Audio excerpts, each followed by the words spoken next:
je vous propose de passer à l'analyse de portefeuille.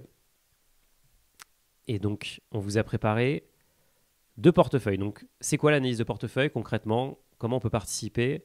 C'est super simple. On va vous mettre un lien dans le chat. Vous répondez à quelques questions et vous nous faites un lien de partage qui fonctionne comme ceci. Donc là, je vais en partager mon profil. Et ensuite, je crée mon petit lien de partage. L'idée après, c'est que vous nous écrivez un petit texte. Donc, je vais vous montrer les textes qui ont été écrits par les utilisateurs qu'on va analyser aujourd'hui. Et du coup, je commente en direct le profil. Je vais voir s'il y a des choses qu'on pourrait peut-être améliorer. Vous me donnez aussi vos avis. Et comme ça, on voit ce que font les investisseurs. C'est hyper intéressant. Vous allez voir qu'on a des profils qui sont très différents aujourd'hui. Mais en tout cas, si vous voulez participer, il y a le lien dans le chat. Vous créez votre lien de partage, vous nous l'envoyez. Et au prochain community call, on reprendra des profils. Aujourd'hui, on en a 2. Peut-être qu'on en prendra plus la prochaine fois. Ça dépendra de l'engouement. On a déjà plein de gens qui ont envoyé. Mais en tout cas, n'hésitez pas à continuer à les envoyer parce que c'est hyper intéressant. Utilisateur numéro 2. Alors, patrimoine brut, 664 000 euros. Patrimoine net, 481 000 euros. Ok, à peu près 35%, 40% d'actions et fonds. Beaucoup de fonds euros. De l'immobilier et un tout petit peu de cash. Ok. Profil. En couple, 40 ans, 2 enfants, développeur freelance. Mon objectif est de l'indépendance financière avec un revenu passif d'environ 3 000 euros par mois. Ok. C'est un bon revenu. Je pense que c'est typiquement l'objectif qu'a un utilisateur Finari. Stratégie, je souhaite éviter l'immobilier physique, tout ce qui demande une présence physique car j'ai un projet d'expatriation à très court terme à Maurice. Ok. Donc ça c'est top. Pas d'intérêt pour les cryptos, ça a le mérite d'être clair. L'allocation m'a été conseillée par un CGP. Okay. 50% MSCI World en ETF. Déjà c'est intéressant, c'est un CGP qui conseille des ETF, c'est pas toujours le cas. Donc bravo à ce CGP. 50% en fonds euros. J'ai souscrit un prêt conso et un lombard pour augmenter le cash disponible à investir. Alors qu'est-ce que c'est un crédit lombard? En fait c'est un crédit qui va être garanti par des actifs. Donc concrètement, on va aller déposer de l'argent, par exemple, dans une assurance vie. On va déposer 100 000 euros dans une assurance vie. Et la banque va nous prêter ce qu'on appelle une LTV, une loan to value, enfin, va nous prêter un certain pourcentage de l'assurance vie. Donc si on a 100 000 euros, la banque va nous dire, bon, je te prête 50% de l'assurance vie en lombard. Et donc, on va nous faire un prêt de 50 000 euros. Donc c'est un prêt qui est très pratique parce qu'il permet d'augmenter sa capacité d'investissement avec des investissements. Donc le collatéral, ce n'est pas votre CDI, c'est les investissements. Et d'ailleurs, c'est un des mécanismes qu'utilisent toutes les grandes fortunes. Les grandes fortunes font du lombard à gogo parce que c'est vraiment très intéressant. Ça permet d'utiliser son patrimoine pour aller chercher de l'emprunt pour augmenter son patrimoine. Donc vous voyez un peu la mécanique que ça peut créer. Donc bien joué. Les 50% fonds euros apportent une sécurité et une réserve de cash à investir en cas de baisse des marchés. La majorité du patrimoine est sur AV, assurance vie, pour bénéficier du lombard. Ok, donc ça doit être une obligation. Un petit PEA pour jouer. Dès que les 500 000 euros nets sur AV sont atteints, passage sur AV luxembourgeoise. Note, le creux en décembre correspond à la vente d'un appartement et autant que les fonds arrivent sur mon compte, la légère baisse à la taxe sur les plus-values. Ok, on va découvrir ça. Alors déjà, il y a un truc qui m'interpelle dans ton projet. Alors déjà, le projet est hyper clair. Mais le fonds euro m'interpelle quand même. Je me dis, énormément de fonds euros, objectif d'indépendance financière. Ok, pourquoi pas, on va voir, on va découvrir, mais ça, c'est... Le fonds euro, c'est quand même pas ce qui génère le plus de rendement, mais on regarde. En tout cas, ça a le mérite d'être super simple. C'est hyper simple. Donc, actions et fonds, bon voilà, on parlait de simplicité là, je pense qu'on peut pas faire plus simple. On voit que tu as 98% de tes actions et de tes fonds sur une position, le MSCI World. Voilà, hyper simple. Là, toi, tu vis la doctrine approche lazy, où j'ai un ETF MSCI World et je fais rien. Ouais, hyper cohérent. iShares, en plus, alors j'ai pas on peut regarder les frais rapidement. Là, malheureusement, on peut pas les voir ici. On va regarder les frais. Hop. 0,20% par an. Franchement, ça, c'est rien. C'est vraiment pas grand-chose. C'est un super fonds, du coup, ça. C'est un super fonds iShares, pour info, c'est BlackRock derrière, donc c'est quand même un émetteur, c'est une société de gestion de qualité. Donc génial. Je ne sais pas s'il est capitalisant ou distribuant, celui-là. Je dirais qu'il est capitalisant vu qu'il ne verse pas de dividendes ici. Donc ça veut dire que concrètement, les dividendes sont réinvestis. Et donc ça fait des intérêts composés automatiquement. Ça, c'est vraiment pratique aussi. D'ailleurs, pour info, ça, c'est une mécanique qui est pratique parce que lorsqu'on vous verse, si votre ETF est distribuant, on va vous verser un dividende. Mais le dividende, vous allez être taxé dessus. Donc c'est... Même si vous le réinvestissez, du coup, vous lâchez une petite taxe au passage. Si c'est capitalisant, les dividendes en fait sont collectés par la société de gestion et sont réinvestis. Et donc ça augmente la valeur de votre part. Ce qui fait que vous ne payez pas d'impôt sur ça. Donc c'est quand même un mécanisme d'optimisation fiscale dont on ne parle pas assez. C'est les ETF capitalisants. Vraiment pratique. Et d'ailleurs, je crois que c'était une question dans le chat. Comment faire son choix entre ETF actions capitalisant et ETF et actions capitalisantes et à dividendes. Alors, la question, je ne suis pas sûr de comprendre ce que tu veux dire, mais en gros, c'est ce que je viens d'expliquer. Si tu veux toucher du cash maintenant, il faut que tu aies un ETF distribuant parce qu'il va te donner les dividendes. Si tu veux juste augmenter ton patrimoine le plus vite possible, je te conseille un ETF capitalisant parce qu'en fait, il va réintégrer les dividendes dans la valeur de la part et donc ça va augmenter la valeur de la part mécaniquement.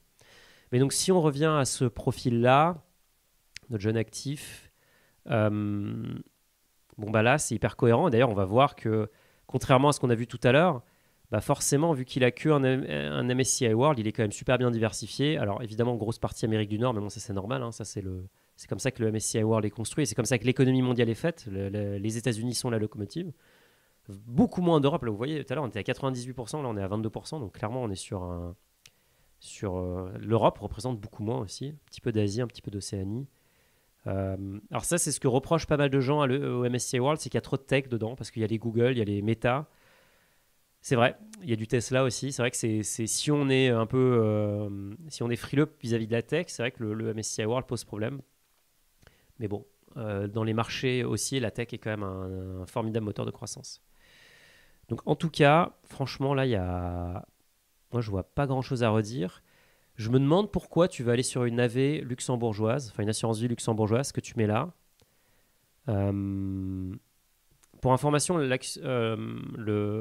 l'assurance vie luxembourgeoise, bon, sans rentrer dans les détails, fiscalement, c'est la même chose qu'une assurance vie française. Elle est mieux sécurisée, c'est-à-dire que si la compagnie d'assurance fait faillite, vous serez remboursé avant l'administration fiscale luxembourgeoise et avant les créanciers. En France, on sera remboursé, si notre compagnie d'assurance fait faillite, on sera remboursé après l'administration fiscale et les créanciers. Donc, on a un rang de priorité moins important. Il y a d'autres dispositifs, le triangle d'or, et surtout la facilité. Enfin, moi, ce que je trouve intéressant, a priori, c'est qu'on peut mettre ce qu'on veut dedans. Concrètement, demain, vous voyez un fonds qui sort, vous dites à votre assureur, est-ce que vous pouvez me le référencer 2 semaines plus tard, vous y êtes. Donc, c'est quand même super pratique. Maintenant, les frais de gestion sont plus élevés sur les petits montants. Et en fait, c'est surtout intéressant pour des très gros montants. Après, il y a d'autres choses aussi, donc on ne va peut-être pas parler, mais c'est le FAS, c'est d'avoir des fonds dédiés, le FID aussi. Mais je trouve que, dans ton cas, je ne suis pas sûr de l'intérêt, j'avoue. Parce que, en fait, d'ailleurs, tu as une AV chez Boursorama. Alors, je ne veux pas engager la probité de Boursorama, mais je pense que c'est quand même un groupe qui est très solide, qui est adossé à la Société Générale. Je ne suis pas sûr que tu aies un gros avantage, surtout vu la simplicité de ton profil. En fait, tu veux un MSCI World. Il est déjà référencé. Si tu voulais du private equity ou des choses hyper techniques, ou tu voulais créer ton véhicule sur mesure, pourquoi pas aller au Luxembourg. Là, franchement, pas sûr. Pas sûr que ça soit si intéressant que ça. Alors peut-être que tu veux aller chercher la sécurité. Ça, je comprends, c'est important. Maintenant, il faut savoir qu'en France aussi, on a une sécurité. Il y a 70 000 euros qui sont garantis. Alors, 70 000 euros, si tu as 500 000 euros, a priori, ça ne va pas être énorme. Ça ne va pas peser bien lourd. Mais maintenant, j'ai envie de te dire, si tu es chez des assureurs qui sont importants, le risque, il est quand même très, très marginal. D'ailleurs, je crois que tu as dit que tu voulais 3 000 euros de revenus passifs par mois. Donc là, on peut faire un calcul assez simple. Donc là, tu vois, tu as 243 000 euros. Bah, je pense que tu vas faire du 10% par an parce que tu es sur du MSCI World. Donc, on va faire fois 10 puissance. Ouais, ça va quand même aller assez vite pour toi, hein. Je pense que tu vois, tu vas doubler ton capital. Bah, typiquement, avec des 72, tu vas le doubler en 10 ans, en 7 ans, pardon.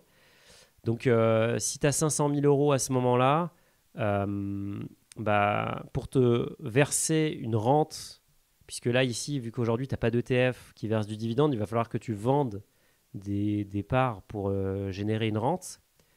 Donc, tu vas faire 500 000. Alors, on va faire 3 000 fois 12, ça va te faire 36 000. Donc, en gros, va falloir que tu vendes. Bon, un tout petit peu, hein. Il va falloir que tu vendes à peu près 1% de ton 0,07% de ton assurance vie chaque année. Enfin, 0,7%, pardon, de ton pécule chaque année pour pallier à ça. Non, 7%, pardon. Qu'est-ce que je raconte? Non, 7%.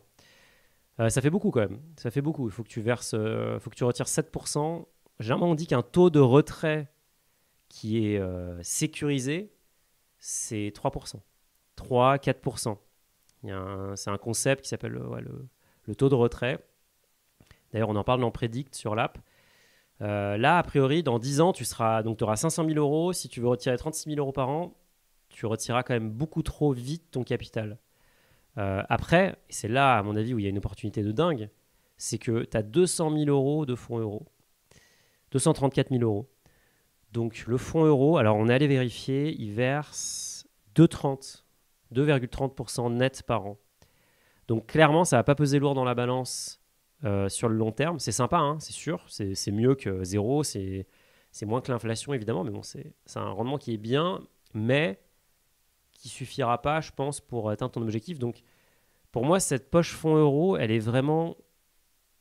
n'est pas très compatible en fait avec ton objectif de vouloir être indépendant financièrement. Si tu veux être indépendant financièrement, d'ailleurs c'est très simple, regarde, on va faire le calcul. Si demain tu réinvestis 100% de ton fonds euro dans tes actions, bah, concrètement tu doubles évidemment ton patrimoine. Et du coup, dans un an, enfin dans 7 ans, donc tu auras 500 000 euros, dans 7 ans, bah, tu auras de nouveau doublé ton patrimoine puisqu'on part du principe que le MSCI World il va faire 10% par an. Là, du coup, bah, si tu retires 36 000 euros sur 1 million d'euros, t'es pas très loin des 3%. T'es même en dessous t'es en dessous de 4%. T'es à 3,6%. Donc techniquement, là, ça marcherait, je pense. Là, ça marcherait. Donc, en fait, c'est simple, tu as toutes les cartes en main. Il suffit, entre guillemets, c'est pas évident parce que là, c'est une grosse somme en plus. Donc, investir maintenant dans un marché incertain et tout, j'imagine que c'est hyper difficile. Mais franchement, tu peux, avec ça, rebalancer tout sur les actions. Donc, franchement, tu peux tout laisser dans ton MSCI World parce que bah, c'est hyper simple. Et derrière venir bah, en fait attendre que le marché financier fasse son travail. Dans 10 ans, là, a priori, dans 7 ans, tu auras doublé ton capital si on part sur un rendement de 10% par an. Alors évidemment, on va faire plus, on va faire moins certaines années, mais en moyenne, on tend vers ça. Donc en fait, si je regarde ton projet, pour moi, c'est 100% atteignable si tu passes du fonds euro aux actions. Et vu que tu as déjà une conviction sur les ETF, en fait, c'est la solution, le support dans lequel tu devras mettre le produit de ton fonds euro, il est tout trouvé, c'est le MSCI World. On va regarder ce que tu as d'autre. Tu as une maison, donc ça, c'est ta résidence principale, donc ça, on ne va pas toucher. Et après, tu as pas mal d'emprunts. D'ailleurs, tu as un emprunt à taux zéro dont on parlait tout à l'heure. Donc ça, c'est cool. Mais est-ce que tu n'as pas beaucoup de liquidité? C'est ça dont tu nous parlais tout à l'heure. Tu disais qu'il y avait un pic. En fait, voilà, c'est ça. C'est que tu as touché le produit, tu as vendu un appartement et donc tu as touché un gros montant sur ton compte bancaire. C'est pas une erreur. C'est pas un montant que tu pourras enlever avec ton. Tu n'auras pas forcément envie de l'enlever avec notre nouvelle fonctionnalité d'ajustement de graphe. Mais voilà. Pour moi, encore une fois, tu as toutes les cartes en main. Autre point d'ailleurs qui me surprend un petit peu, j'avoue, c'est que tu investis en assurance vie et pas en PEA. parce que le PEA, c'est moins cher quand même. Le PEA est beaucoup moins cher. Là, concrètement, aujourd'hui, sur l'assurance vie, tu vas avoir des frais d'enveloppe. Donc, Boursorama, je dirais que c'est 0,6% par an. Tu vas avoir des frais pour l'ETF, évidemment. Donc, le iShares, on a regardé, il prend 0,2% par an. Donc, ça fait 0,8 au total. Sur le PEA, en fait, bah, tu aurais la même chose. Enfin, tu pourrais mettre le même iShares ou un autre, enfin, tu vois, mais ça serait à peu près la même chose. Mais tu n'aurais pas de frais d'enveloppe. Donc, tu paierais que les frais du fonds. Donc, concrètement, tu diviserais tes coûts par 2, voire par 3. Donc, pour compléter ma reco de tout à l'heure, je dirais qu'il faut que tu prennes, du coup, tu as déjà contribué un petit peu sur ton PEA, mais que tu prennes en gros 145 000 euros de ton fonds euro, que tu les mettes dans ton PEA dans un ETF, MSCI World, très bien. Du coup, tu auras atteint le plafond des 150 000 euros de contribution. Et ensuite, bah, le reste, tu le mets sur l'assurance vie, parce que pour le coup, là, tu n'auras pas plus de place. Quoique, attends, je crois que tu as dit que tu étais t'es en couple, en fait. Donc, ton plafond, il est plus haut. Tu peux aller à 225 000. Donc, en fait, tu pourrais théoriquement quasi mettre tout ton fonds euro dessus. Vous me dites ce que vous en pensez dans le chat, mais je pense que c'est le meilleur setup. Tu blindes ton PEA et après, il va te rester un petit reliquat. Tu le mets sur l'assurance vie et tu es tranquille. Et là, tu es très bien équipé pour la suite. Voilà. Est-ce que j'ai raté quelque chose? Non, tu as dit que tu voulais pas de crypto et tout, donc franchement. Ça, typiquement, alors on me demande souvent qu'est-ce qu'il faut dans un patrimoine. Bah là, franchement, il faut pas beaucoup plus. C'est actions, fonds euros, IMO, un peu de cash. C'est cohérent. Vous voyez qu'on peut aller très loin. On peut aller faire un rendement qui est hyper intéressant, 10% par an. Donc top. Top. Et d'ailleurs, même pour compléter, tu pourrais même utiliser le PEA-PME pour aller encore chercher plus d'avantages fiscaux. Mais voilà mon analyse de ce portefeuille. Franchement, tu as toutes les clés en main pour être indépendant financièrement. Bon, je vois qu'il est déjà. J'ai beaucoup trop parlé. On a déjà dépassé le créneau. En tout cas, j'espère que ça vous a plu. J'espère que ça vous a plu. C'était vraiment cool de voir des patrimoines aussi variés. Franchement, hyper intéressant de voir les stratégies aussi. Voir que la doctrine ETF, il y a des gens qui l'appliquent vraiment à la lettre. J'espère que ça vous a plu. N'hésitez pas à nous donner vos suggestions pour les prochains formats. On continue de faire évoluer ça. Est-ce que vous voulez qu'on aborde d'autres sujets sur l'analyse de portefeuille? Est-ce qu'il y a peut-être d'autres choses qu'on peut creuser? Faites-nous les suggestions dans le chat. Abonnez-vous à la chaîne, évidemment, pour être informé en premier sur nos prochaines diffusions, nos prochaines vidéos. On en publie toutes les semaines en ce moment, donc c'est la folie. L'équipe est déchaînée. Merci encore pour votre participation, c'était génial. C'est une bonne façon de tranquillement se diriger vers le week-end. Voilà. Moi, ça me fait... j'adore ce format, donc trop bien. Merci à tous et je vous dis à dans 2 semaines, a priori, pour le prochain Community Call. D'ici là, je vous dis rendez-vous sur la communauté, vous la connaissez. Community.finari.com. Et à très vite. Salut, bonne journée.